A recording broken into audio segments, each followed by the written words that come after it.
In a recent Behind Closed Doors demo, we played a section of Monster Hunter Wilds and asked the developers about changes made to weapons and other systems. The biggest thing being the separation of equipment skills between weapons and armor. Stay tuned for more details. Let me get the details, man.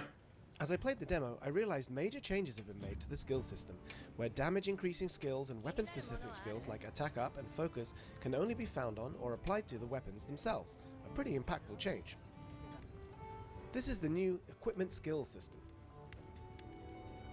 In interviews, the development team referred to skills for your weapons casually as weapon skills. Running with that unofficial terminology, let's call equipment skills for weapons, weapon skills, and equipment skills for armor, armor skills. This means that equipment skills in Wilds are split up into these two categories. Weapon skills generally include skills that affect actions and damage output, while armor skills assist in other ways.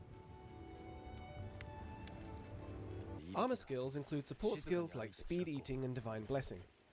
This new system also affects slots, and the devs confirmed that weapons can only use decorations with skills categorized as weapon skills, while armor can only use decorations with skills categorized as armor skills.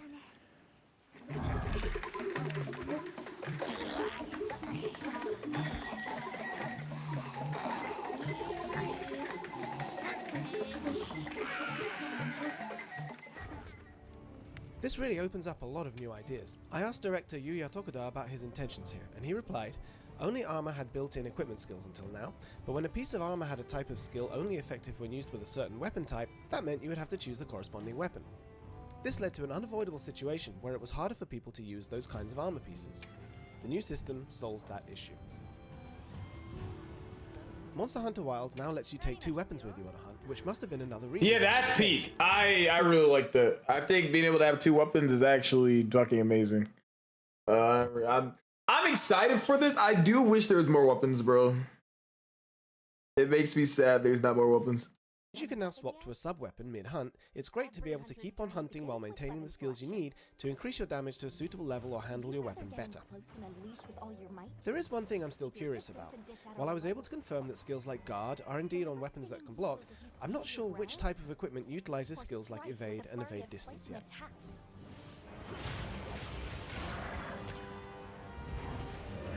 Hello? Oh, he's moving. Next up is weapon balancing.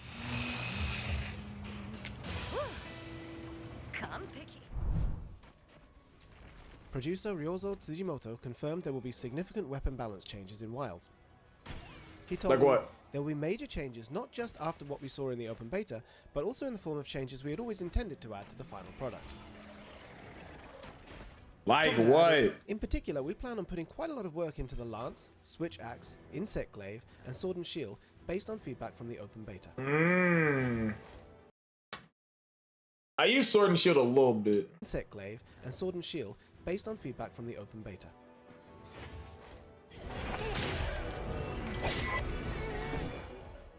He continued, "We've tweaked values across the board relating to weapon damage and overall balance, including balance regarding endgame content.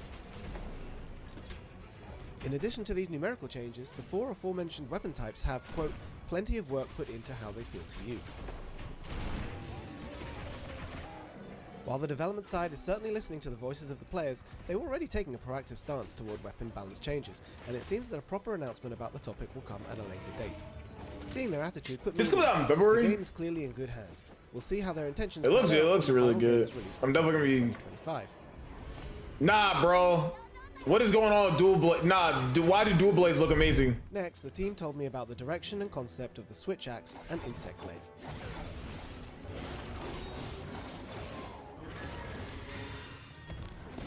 The Insect Glaive was one of my main weapons, and my very first impression was that there were fewer aerial attacks available. It made me wonder if the concept was to reduce the relative number of aerial attacks and make it a primarily grounded weapon. I brought this up with Tokuda, and he began by revealing to me that vaulting dance is making a return. This is one of the actions that was so important to opening up possibilities for aerial combat with an Insect Glaive. As to why it wasn't there before, he said, "We were concerned that putting it in this time around would cause players to use nothing but existing movements, rather than focus on the new parts of the game. That's why we decided to remove vaulting dance for a time." Okay. As for the reason it was brought back, he replied, Many players at Gamescom and Tokyo Game Show told us that it's not about how strong or weak. Yeah, no, I definitely agree. I definitely agree. That's the first thing I think of when I think of Insect Glaive. Just bouncing. He just bouncing, bro. You just jumping up and shit. His very identity. We realized that we weren't on the same page as our players there, and so we immediately decided to bring Vaulting Dance back while balancing the ability. I was happy to hear about this balance decision as an Insect Glaive user. That said, I did have difficulty during the open beta with controls for its new charge attack, and I'm hoping that they'll make this easier to use as well.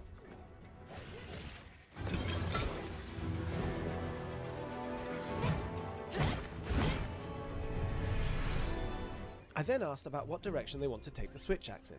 Tokuda told me the concept of the Switch Axe had not fully gotten across to players yet, and that the dev team is balancing it in order to convey what makes it a good weapon.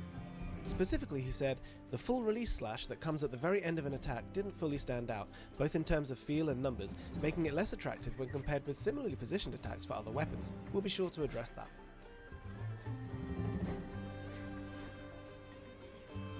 Hearing about Capcom's plans to balance the Switch Axe to make it a more attractive weapon, and the process that brought them to this decision included, I realized that they're also properly discussing the Switch Axe and that it will eventually be balanced. I don't think that should be a point of concern any longer.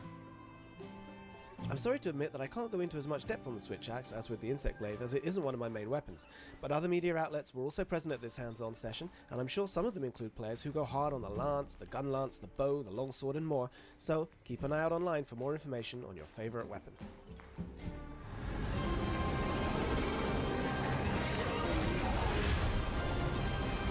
For everything monsters and hunting and wild, keep it right here on IGN.